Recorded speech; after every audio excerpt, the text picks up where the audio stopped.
Hello students, once again welcome back to Mizo Study video classes, and I need not to introduce the today's video topic. It is mentioned in front of you, that is CBSE pattern question exercise, and the chapter is thermal properties of matter. Very interesting chapter, fine. And in this particular video I tried to mix up certain other concepts also. Obviously they are associated with the thermal properties of the matter, but it is not like that only one type of questions.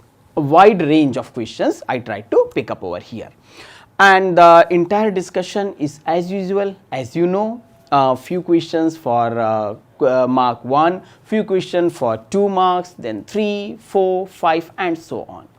And my main emphasis is not only on the answer, but also how you should write down the answers, because ultimately your knowledge is important, but more important is how you are representing your knowledge. Fine, if you know lot of things but you can't reproduce them on your answer sheet, it's meaningless. So please, once again I would like to request all of you, try to be the part of this video for coming 30 minutes or so. Fine, very short video, I am not going to kill any of your precious time, it's going to be helpful, I hope for that.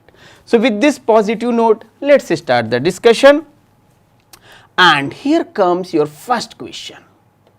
Now, what's the point of putting these questions?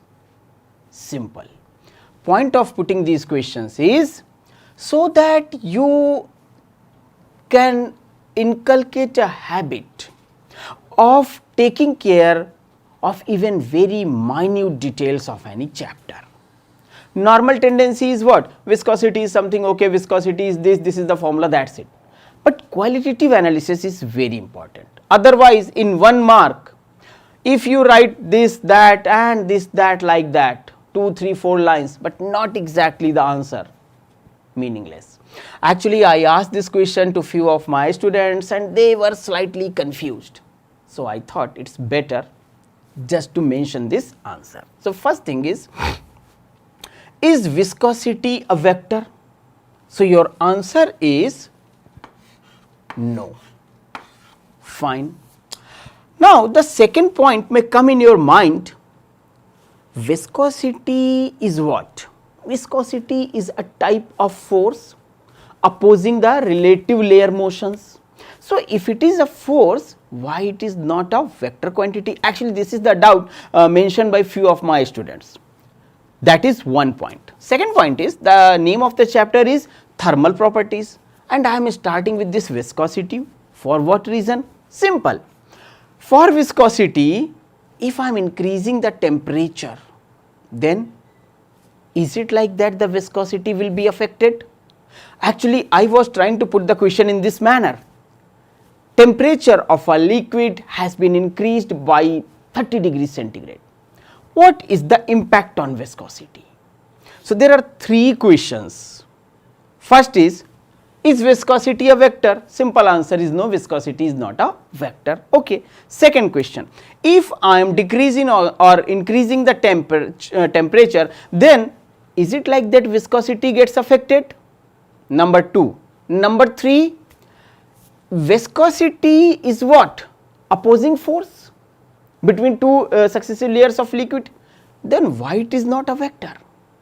So it's not only like that I am giving one simple question, but I am trying to create a situation where you should start thinking, fine, so that related aspects also you can pick up. So with this I am moving away from this question, it's question number 2. Once again, is surface tension a vector? Oh, that's a problem. Small quantities, vector, scalar, tensor, what should be like that? Say for example, if I am saying a moment of inertia is a vector, it is not a vector, it is not a scalar, it is a tensor. Fine. So surface tension is also not a vector.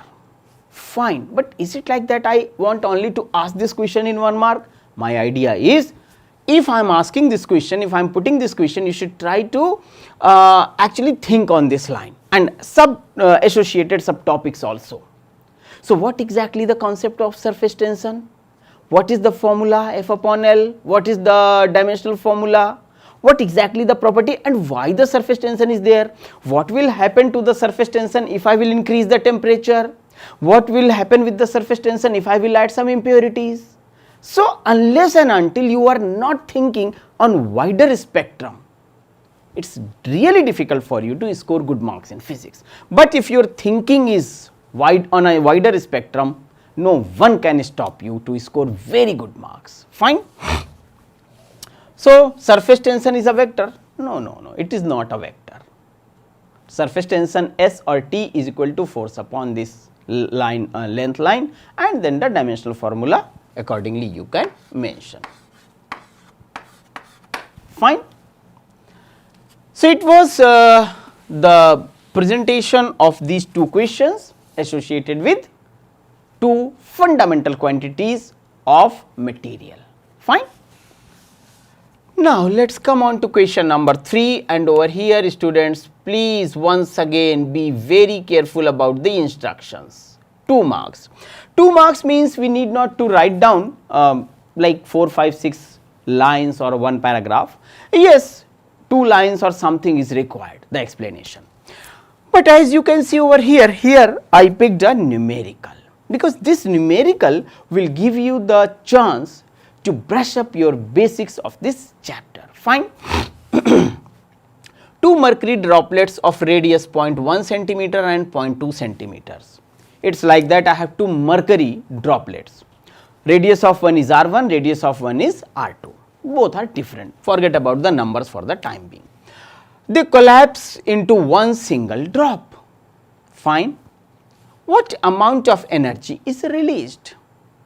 You know, during the breaking of formation of this droplets, energy dissipation take place, because conservation of energy principle, which is the fundamental principle of physics. Fine. The surface tension of the mercury is this much. Fine. So, how we can calculate the energy? So, I am going to explain the situation. For the time being, you may not able to see a few of the words, because I am going to hide some portion just because of my motion, but I hope the question is clear, so you will not mind it. Initially what is happening, I have this small droplet, this bigger droplet R1.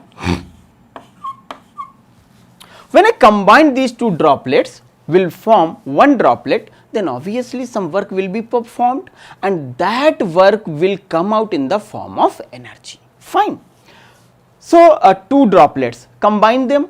So, let us say the big drop, new drop is, say for example, radius capital R. Okay. So, what amount of energy is released? In order to find the solution of this particular question, what exactly is required? Required is change in surface area. Once after getting the change in surface area, what I will do? I will multiply this change in surface area with the surface tension. So, work done or energy change is nothing but change of surface area into surface tension. Simple. So, what I should do? I should first try to find out the initial surface area. So, initial surface area is 4 pi R1 square plus 4 pi R2 square. Final surface area is 4 pi R square. Now, what is the relation between R1 and R2? So, I can say the volume is going to be same. Sum up of the volume of 2 drops, different drops, is going to be equal to the volume of the third one. So, you can write down 4 by 3 pi R cube R1 cube plus 4 by 3 pi R2 cube, R2 cube is equal to 4 by 3 pi R cube. Meaningless, meaningless, meaningless. Now, easily you can put the values given, you can find the value of capital R, and then you can calculate the area, fine, and then the difference in area. So, after getting the value of this capital R, I will use the formula as change in surface area, change in surface area is equal to 4 pi r square minus 4 pi r1 square plus r2 square. Fine. Put the values multiplied with the surface tension which is given over here, you will get the answer. So, this question is not long, but what I am trying to do, I am trying to give you the explanation of each and every aspect, that is why you are finding it slightly long. Fine. Now, let us go for the discussion of the question number 4, which is also again in the category of 2 marks. Now, this question 4 is also up to some extent similar to question 3, but slight difference. Now, what is the profit of putting these two questions simultaneously? In one question, if you will learn few things, I mean revise few things, then you can easily apply that particular formula concept in this question, so that you can check your understanding also of this particular topic. If a drop of liquid breaks into smaller droplets, just opposite to question number 3. And here again I am interested in change in energy, but that change in energy will bring some sort of temperature variation or not, that also I am trying to find out. Fine. So, if a drop of liquid breaks into a smaller droplet, it results in lowering of temperature of the droplets. Cooling effect will take place. Why? Because the drop will break at the cost of its own energy. Okay. Let a drop of radius r breaks into n small droplets. Now, this line I added from my side. Otherwise, I can stop over here also, but this line I added so that you can understand. Droplets each of radius r, this line starting from this let till this r, this line is given only for your understanding. Estimate the drop in temperature. Fine. Now, once again, surface area change we have to find out. Okay. So, for surface area change, if we want to find out, I am directly writing the formula, that is energy released is delta U is equal to surface tension into 4 pi r square minus n r square. Do not say n square, n is number of droplets and r square is the radius of the choti wali droplet, small droplet. Okay. So, delta U is equal to this surface tension and this. Fine. Now, how you can find out this value? So, one thing I can say about this, that let for big drop. Now, I would like to talk in terms of the mass, because mass is not going to change. Try to use all properties. Fine. So, m is equal to 4 by 3 pi r cube into rho. Fine. Use the values that I am not going to explain over here. I am going directly to mention final steps, because in between the steps required are simple, you can use them, you can easily find out those steps. Fine. And every time why I am using only this space available below the question, so that every time the question is present in front of your eyes. Fine. So, let us say because of this energy consumption, delta theta is the change in temperature. Let delta theta is temperature change, let us say. Fine. So, what I can say? I can say delta theta is equal to delta U upon ms. Q is equal to mc delta T. So, that Q is nothing but energy, delta U, ms, mc, ms is equal and delta theta or delta T. Fine. So, from here if I will put the terms directly, that will give me 3T upon rho S. Rho S is surface tension. Fine. You can put it capital T also. So, this rho into S, that is 1 upon R minus n R square upon R cube. This is your answer. Fine. So, this is the change in temperature. Now this question 3 and 4, if you just learn these two questions from this chapter, you will learn a very important concept, because maximum questions from this chapter somehow associated with this parameter. Fine.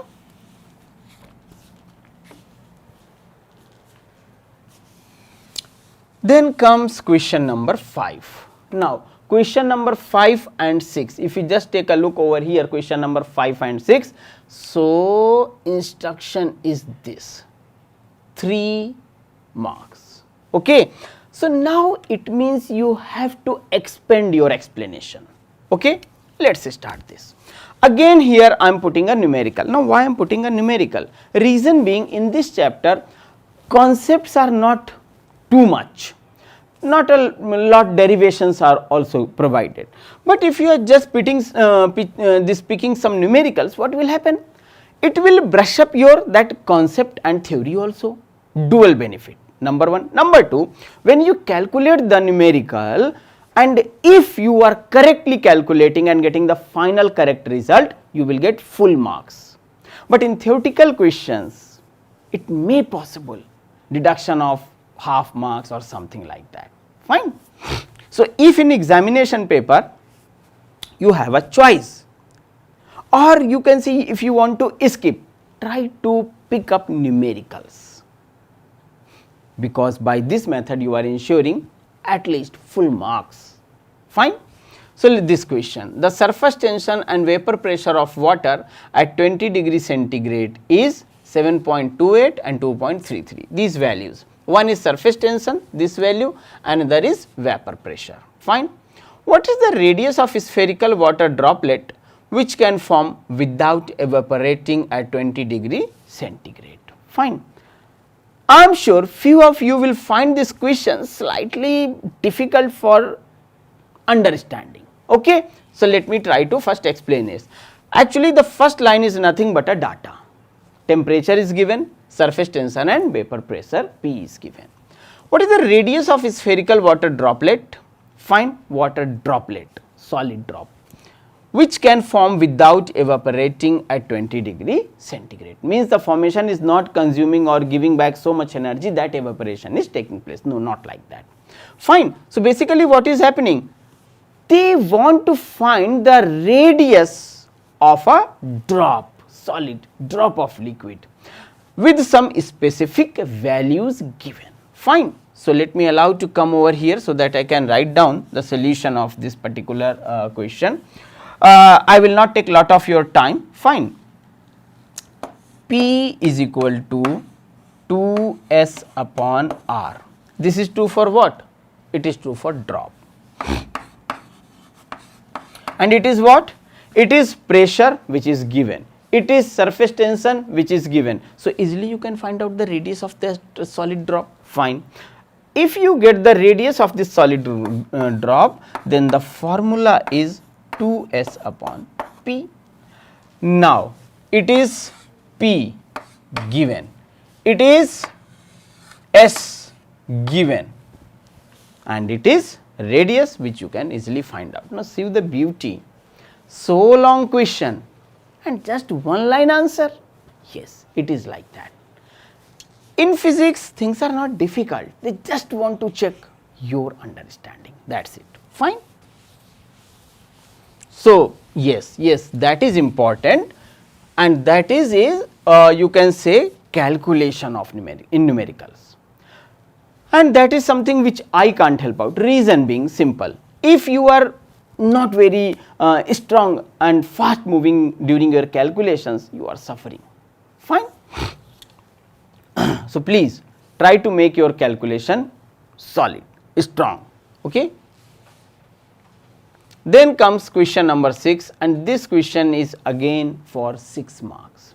Now in this question, students, actually I provided A, B, C, D 4 options, which I mean definitely you are not going to get in your board exams or in your school exams. But why I picked this question? The idea of picking this question is simple. I want to show you so many points about this diagram. This is a graphical representation of change of state. Solid ice to liquid, then liquid to gases and so on, fine. So, my idea was just to present 4-5 facts in one particular figure, so that whenever you are watching this entire diagram and explanation, you can say you are revising at least 4 or 5 types of your basic concepts. Just take a look over here. Refer to the plot of temperature versus time showing the changes in state of ice on heating. Ice means solid, heating means conversion to liquid, then liquid to gases. Plasma is beyond your discussion, I mean not prescribed in your course curricula, fine. So, which of the following is correct? Now, one by one what I will do, I will explain only 1 or 2 points, after that you can understand yourself. Region AB represents ice and water in thermal equilibrium. Now, unless and until you will not think, you will find in a very uncomfortable position. At B, water starts boiling. Now, let us try to analyze this graph. Basically, this graph AB started from the baseline, otherwise initially I thought to start from here, fine. Anyway, from A to B, as the time is changing, is it like that temperature is changing? Same fixed quantities. From B to C, as the time is changing, temperature is enhancing, BC line. Then C to D, time is changing, but as such no temperature change, fine. And then D to E is something which is associated with the ending, fine. So, let us start, just 1 or 2 point I will tell you, fine. AB zone has no temperature change, as I mentioned, AB zone has no temperature change, fine. BC is the change in temperature, so obviously energy will enhance. CD no change in temperature, DE change in temperature, accordingly you can conclude that, fine. No water, only ice from A to B, because heat is now only going through to this ice slab. So, this way you can argue a lot about these type of questions. My simple idea of putting this question was just to show you how you should inculcate a habit of analyzing critical aspects, fine. And the detailed solution of these questions are mentioned in your ebook. And over here, if I am not explaining any detail, it means indirectly I am saying that I am forcing you to think on it, revise from our videos, fine. Question number 7, it is for 5 marks, okay. Calculate the stress developed inside a tooth cavity filled with copper when hot tea at temperature 57 is drunk. It is like that, if there is a cavity in my teeth, what will happen? The doctor will fill up with some material, and they are saying copper, although copper is not as such applied, fine. So, this is at temperature 57 degree centigrade, fine. Now, you can take body temperature to be 37 and alpha is equal to 1.7 into 10 to the power minus 5, bulk modulus for copper is how much, okay.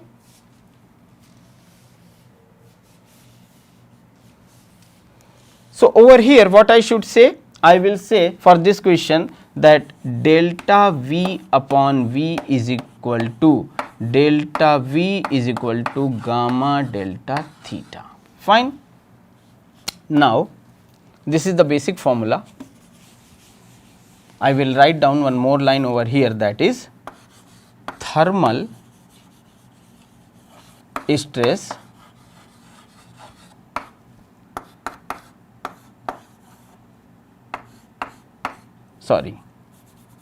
B into gamma delta theta.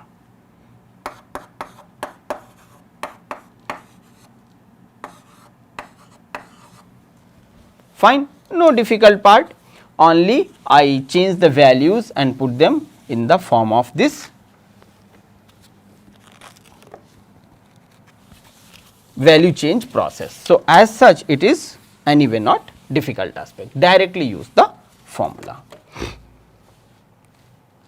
A thin rod having length L naught at 0 degree centigrade and coefficient of linear expansion alpha at it has its two ends maintained at temperature theta 1, theta 2, find its new length. What will happen? If I have a metallic rod and if I am increasing the temperature, it means what? It means I am enhancing the length, because metal in general after heating gets expanded. Okay. So, let us say this is a rod, fine. As per the question, theta 1, theta 2, theta 1, theta 2 are the temperature of these ranges. So, the basic formula Ka theta 1 minus theta upon L naught by 2, basic result, fine. And over here what I can say, that theta 1 minus theta, fine, this value theta 1 minus theta is equal to theta minus theta naught. Theta naught is the surrounding temperature for this particular experiment, fine. So, from here you can say theta is equal to theta 1 plus theta naught by 2, fine.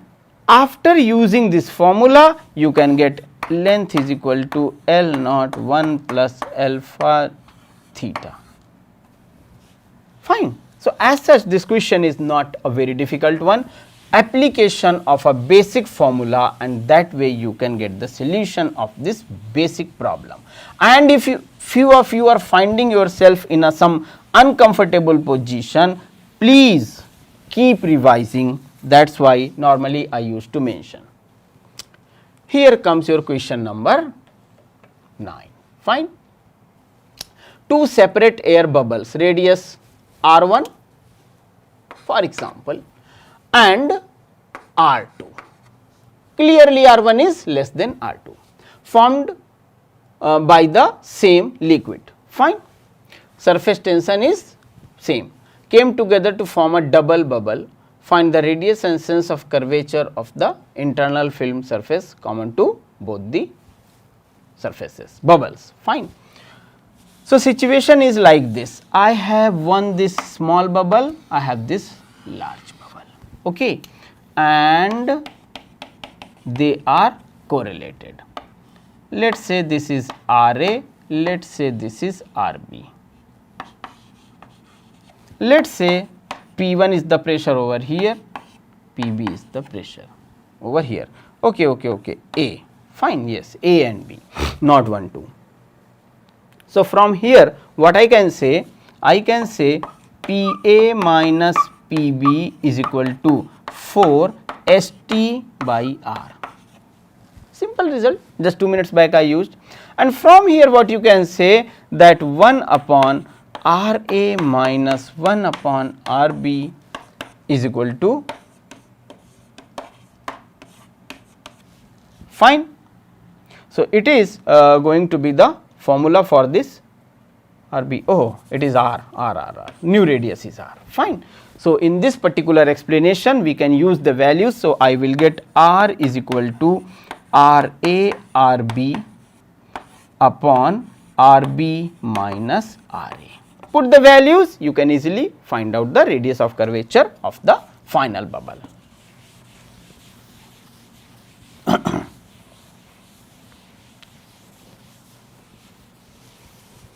And finally students, it comes question number 10.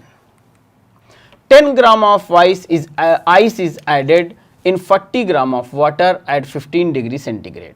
Calculate the temperature of the mixture. Ideally what should happen? When you add some amount of ice to water, temperature of the mixture, I mean water plus ice should reduce, fine. So, that reduction we have to find out. Given up, heat of water is this much, latent heat of fusion of ice is this much, fine. This data is given just for the you can say calculation, to make calculation simple. Now, I am directly writing the results. H1 heat generated, H1 is equal to 40 upon 0 0 into those values of surface tension and this fusion of ice, fine. So, this value is going to be how much? 15 into 4.2 into 10 to the power 3, 4.2 into 10 to the power 3. Similarly, H2 is equal to 10 by 1000 into 3.36 into 10 to the power 5. Fine. So, check which one is greater. Check CHECK. Check H1, H2 values. After checking the values, you will get H2 is more than H1. H2 is more than H1. It is after checking. Fine. So, whole ice will not be converted as water. Some reason is simple, H2 is greater, that is why whole ice will be not converted into water. So, see the trap in this question. Temperature of mixture is still 0 degree centigrade. Fine. So, students, it was the elaboration discussion of this topic, that is thermal properties of matter. Fine. I tried to give you the idea in short. I hope you will follow the suggestions and will score good marks. So, finally, take care of yourself, take care of the subject. Thanks a lot for watching the video.